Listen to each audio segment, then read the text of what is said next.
Globis, c'est une association de 1901 qui a un ADN scientifique. Elle a été créée en 2001. On a fêté nos 20 ans il y a quelques jours. Ça fait pas mal de temps maintenant que Globis œuvre à La Réunion et dans le sud-ouest de l'océan Indien a une mission essentielle qui est celle de la préservation des cétacés.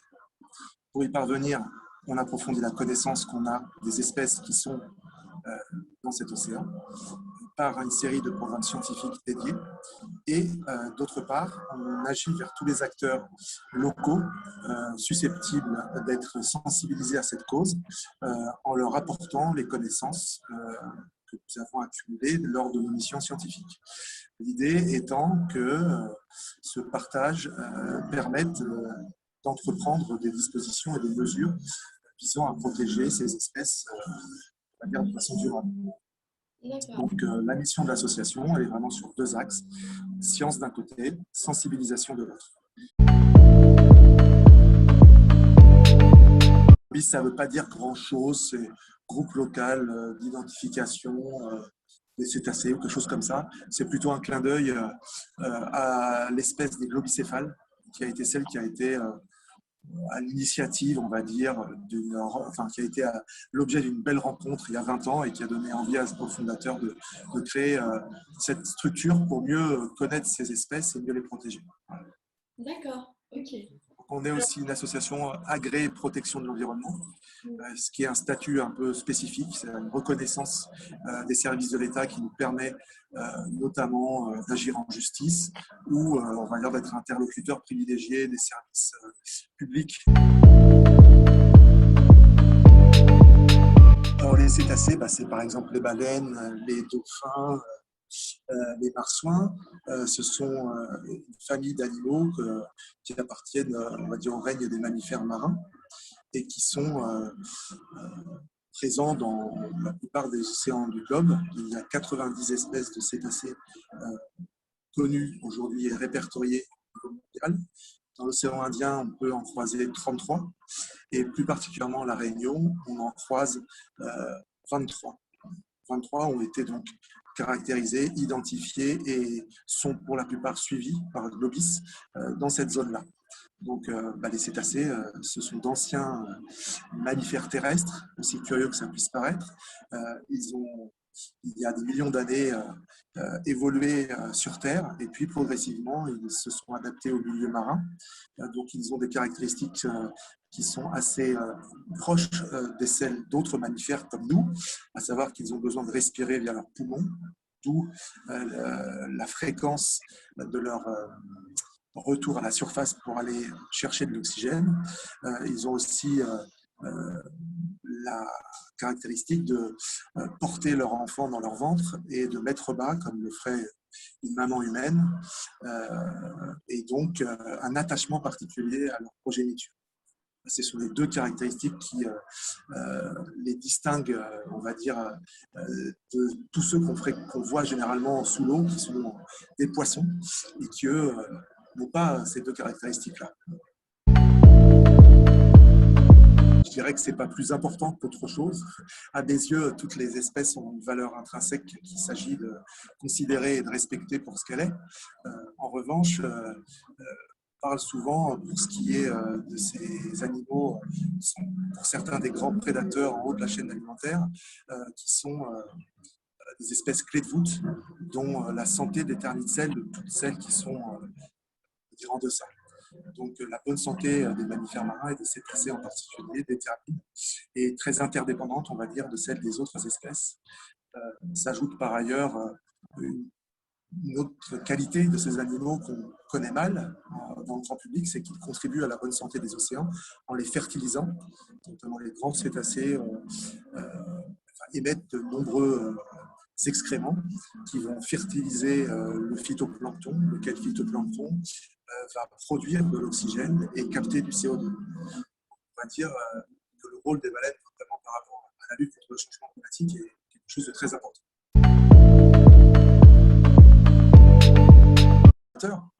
Quand bien même ils sont en haut, ils ont aussi, par exemple, des requins qui peuvent les menacer. Ça, c'est des menaces qui sont bien moins, on va dire, dangereuses que celles que les humains font peser sur ces animaux par le biais de toutes les activités que nous développons, qu'elles soient liées à l'observation touristique, qu'elles soient liées aux pollutions diverses qu'on peut générer dans le milieu, qu'elles sont liées aux travaux sous-marins que nous faisons sur les littoraux, qu'elles peuvent aussi être liées à la pollution sonore que génère le trafic maritime ou certaines explorations, notamment pour aller chercher les hydrocarbures ou pour faire des exercices militaires. Il peut aussi y avoir des menaces qui sont liées, et c'est la principale d'entre elles, à la pêche, puisque vous avez entendu parler des captures accidentelles. 300 000 cétacés chaque année sont victimes de prises accidentelles dans les filets, ce qui est la principale menace qu'ils ont à subir aujourd'hui. Et puis, évidemment, le risque que constitue le changement climatique par rapport à la modification des grands équilibres qui leur font trouver leur nourriture à un endroit ou mettre bas ailleurs. Évidemment, le changement global affecte tous les milieux et peut avoir des conséquences importantes sur les zones de reproduction ou les zones de nourrissage de ces espèces. Donc, il y a quand même une série de périls qui, pour certaines espèces de cétacés, les mènent quasiment au bord de l'extinction. Donc, on a évidemment, pour ce qui nous concerne, une cause à défendre qui est celle de faire comprendre aux humains que c'est aussi de leur intérêt que de préserver ces espèces clés de voûte qui sont extraordinairement déjà symbolique de la biodiversité et emblématique de ce qu'on a pu faire subir aux animaux ces 2 derniers siècles, mais qui sont aussi dans l'imaginaire humain porteurs d'un tas de valeurs assez pacifiques et positives. Et au-delà donc de leur valeur intrinsèque, il y a aussi tout cet imaginaire qui est charrié derrière et qui peut avoir des effets positifs en cascade si on sait bien le valoriser.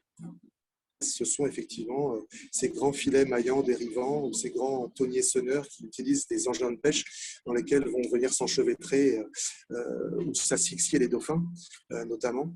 On estime de l'océan Indien que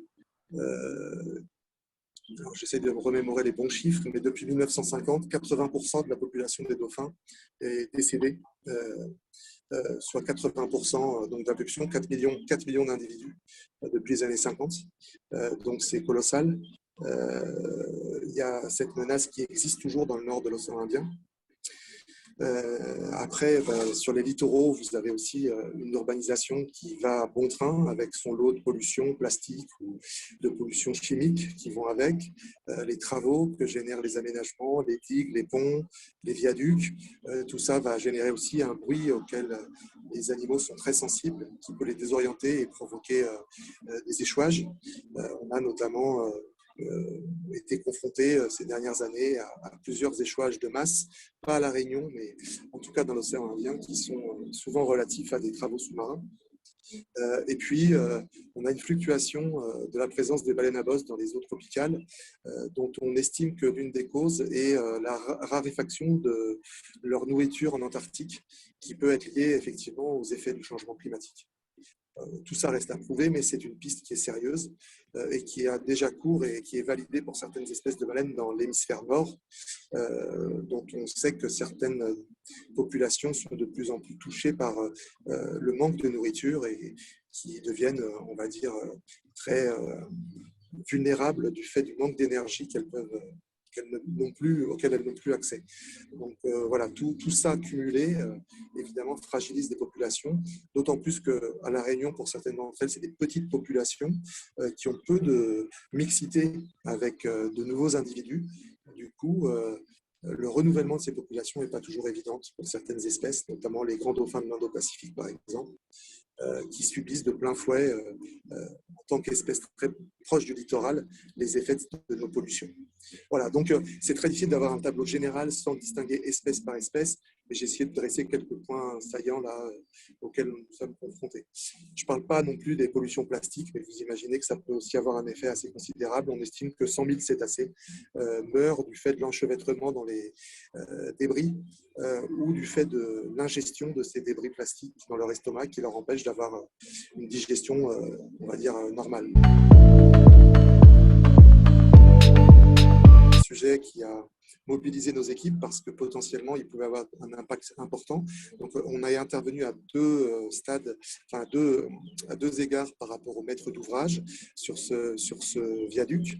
D'une part, en amont, pour mettre en œuvre et pousser des techniques d'atténuation des effets des travaux, notamment pour, on va dire, briser les ondes sonores lors de travaux très bruyants pour éviter qu'elles n'aient d'impact trop important sur les cétacés. Donc, on a accompagné justement la mise en place de ces techniques, notamment soit pour effaroucher les animaux pour pas qu'ils soient trop proches ou pour atténuer les effets du bruit.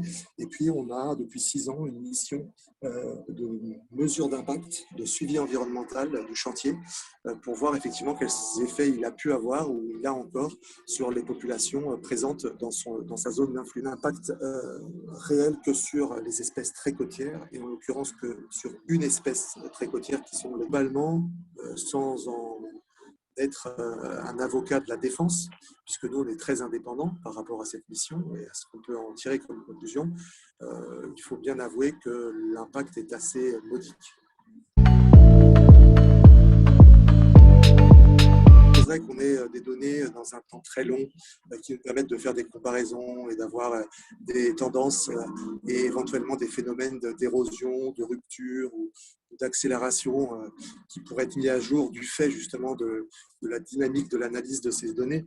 Mais malheureusement, eh bien, même si ça fait déjà 20 ans qu'on fait ces travaux, c'est quand même un temps très court à l'échelle des perturbations qui ont cours, même si elles s'accélèrent, et ça serait un peu hasardeux d'en tirer des conclusions.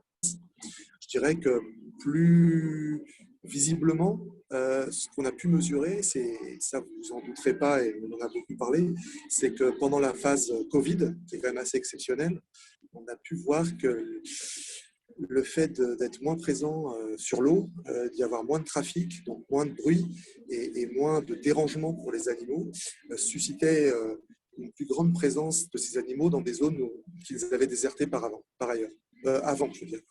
Voilà, ça c'est un effet immédiat qu'on a pu mesurer. Pour ce qui est du changement climatique, c'est beaucoup trop diffus et encore un peu impalpable pour qu'on ait des effets très clairs. Mais ce qui est certain, c'est qu'il y en aura des effets, d'autant plus que tout ça a tendance à s'accélérer et à revenir, à devenir un peu irréversible. D'accord. Et du coup, on avait scientifique et parmi ces méthodes scientifiques, effectivement, il y a la photo-identification qui est assez classique, mais qui est qui donne beaucoup de renseignements, puisque tout simplement, il s'agit d'observer les animaux lorsqu'on les voit en surface et de prendre de la donnée visuelle, à savoir photographier leur nageoire caudale pour les baleines à bosse et leur nageoire dorsale pour les dauphins. Pourquoi? Parce que chacune de ces parties du corps de chaque animal lui est individuel. Il n'y a pas deux caudales qui se ressemblent, il n'y a pas deux ailerons dorsaux qui se ressemblent. Ils ont des marques, des couleurs, des stigmates, des formes, des détails qui sont spécifiques à chaque individu. Et grâce à ça, on va pouvoir comparer je dirais, ces images et en tirer un certain nombre de conclusions sur l'abondance de la population, sur la migration éventuellement, puisqu'on compare ces catalogues de caudales et de dorsales avec d'autres îles ou d'une saison à l'autre. Et du coup, on va pouvoir voir, par exemple, si un même individu est revenu d'une année sur l'autre. On va aussi pouvoir comme ça les comptabiliser. Si vous voyez un individu X fois et X individu X fois, en ayant cette information sur ce qui lui est unique, vous allez pouvoir trier et au bout d'une saison dire on a vu tant d'individus, par exemple. Tout simplement, ça consiste à prendre des morceaux de peau, des biopsies sur les animaux. Alors, il faut des dérogations et des autorisations spécifiques pour le faire. N'importe qui ne peut pas faire ça, évidemment. Les scientifiques qui sont habilités pour le faire suivent un protocole très strict et vont prélever des morceaux de chair, de peau de certaines espèces qu'ils veulent étudier, notamment pour déterminer leur arbre généalogique, par exemple, leur appartenance, leur mixité génétique. Et du coup, ils vont analyser en laboratoire ces échantillons pour en tirer un certain nombre de conclusions ou alors pour voir à quel degré de toxicité ils sont soumis, par exemple, ces animaux. Voilà, donc ça a différents objectifs, soit analyse ADN pour mieux connaître, on va dire, les souches d'animaux en présence, soit évaluer les polluants dont ils sont malheureusement les victimes. Et une fois que vous avez réussi à collecter toutes ces données grâce à ces différentes méthodes, qu'est-ce que vous en faites? Est-ce que vous les utilisez pour la sensibilisation, par exemple? Alors bien sûr, toutes ces données nous servent déjà à mieux comprendre ce qui se trame avec ces animaux dans les océans. J'ajouterai les deux autres méthodes que vous n'avez pas citées, qui sont les méthodes acoustiques, donc analyser les chants de baleines, mais aussi mieux caractériser les vocalises de tout type de cétacés et comprendre quelle est leur fonction. Et puis, il y a aussi les suivis satellitaires qu'on peut faire pour suivre les migrations. Là aussi, c'est pour un peu invasif. On pose des balises sur les baleines et on suit avec des satellites interposés leur trajectoire. Donc tout ça nous donne tout un tas d'informations qui sont très précieuses et qui sont analysées par nos équipes. On a beaucoup de données qui, pour certaines d'entre elles, remontent à une vingtaine d'années. Donc tout ça cumulé, tout ça traité, tout ça analysé, tout ça décortiqué nous donne un certain nombre d'informations qui nous permettent de beaucoup mieux connaître ces animaux, notamment sur leur distribution spatio-temporelle,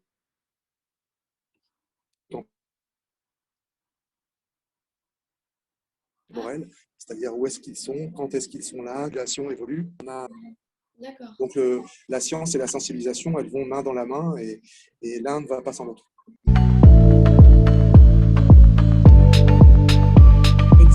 Comme ce sont là, pour la plupart des espèces migratrices, ça serait un petit peu limité que de se focaliser uniquement sur une zone. On a besoin de connaître tout le cycle migratoire de certaines espèces pour bien anticiper, pour bien connaître ces animaux. Et du coup, évidemment, on collabore avec toutes les autres scientifiques de la zone. On a rassemblé dans ce réseau qui s'appelle Indocet. Indocet existe depuis maintenant 7 ans. C'est un réseau que Globis a initié et continue d'animer. Et c'est un réseau auquel on croit beaucoup parce que tout va se faire dans les années prochaines autour de la collaboration parce que la mutualisation va être nécessaire à la fois pour mieux comprendre, mais aussi pour des raisons économiques. Partager aussi les ressources qui sont de plus en plus difficiles à obtenir, évidemment, lorsqu'on est des structures indépendantes. Au gouvernement, aux organisations territoriales pour qu'elles puissent agir. Ce n'est pas nous qui allons forcément faire directement les choses, mais nous, on va pousser un certain nombre de mesures qui nous paraissent importantes à prendre, notamment, si je prends un exemple très concret, ce matin, on était en discussion avec l'État français et ses services représentés à La Réunion pour faire évoluer la réglementation liée à l'observation touristique des cétacés. On sait que cette observation va générer des dérangements, des perturbations lorsqu'elle est trop importante, lorsqu'elle est mal faite, et nos données scientifiques vont servir à réguler ce secteur d'activité dans lequel se sont engouffrés beaucoup d'opérateurs parce qu'ils rapportent de l'argent et faire en sorte que la multiplication des observations touristiques n'aille pas trop loin au point de poser des vrais risques. Une référence, une ressource, un acteur majeur au niveau de la Réunion pour donner toutes les données dont l'État a besoin pour pouvoir faire son boulot. Et puis, on apporte à tous les autres acteurs, qu'ils soient scolaires, qu'ils soient entreprises ou grand public, des données aussi, on va dire, d'information, de compréhension, pour qu'eux aussi, à leur niveau, puissent être à même d'agir. Oui, alors c'est à double tranchant. Bien sûr, ça facilite la sensibilisation parce que lorsqu'on fait une rencontre avec un cétacé, notamment un grand cétacé comme une baleine, un cachalot, c'est des moments qui sont très intenses en émotion et qui peuvent vraiment bouleverser la façon dont on voit la vie de ces animaux et ça peut susciter l'envie de les protéger. Ça, c'est une chose. Et à contrario, ça donne aussi beaucoup envie d'aller les voir. Quand on voit des belles images, quand on sait qu'on va pouvoir éventuellement le faire, on a envie de le faire, on a envie de le partager avec ses proches ou ses amis, ses enfants, et ça va multiplier la pression qu'on peut mettre sur ces animaux. Donc c'est très ambivalent. Et le tourisme est une bonne chose et la pire des choses. Voilà, c'est l'un et l'autre, et ce n'est pas toujours facile de démêler le bon et le moins bon. Il faut que chacun exerce une forme de responsabilité à son niveau pour ne pas franchir des limites qui soient trop néfastes aux animaux.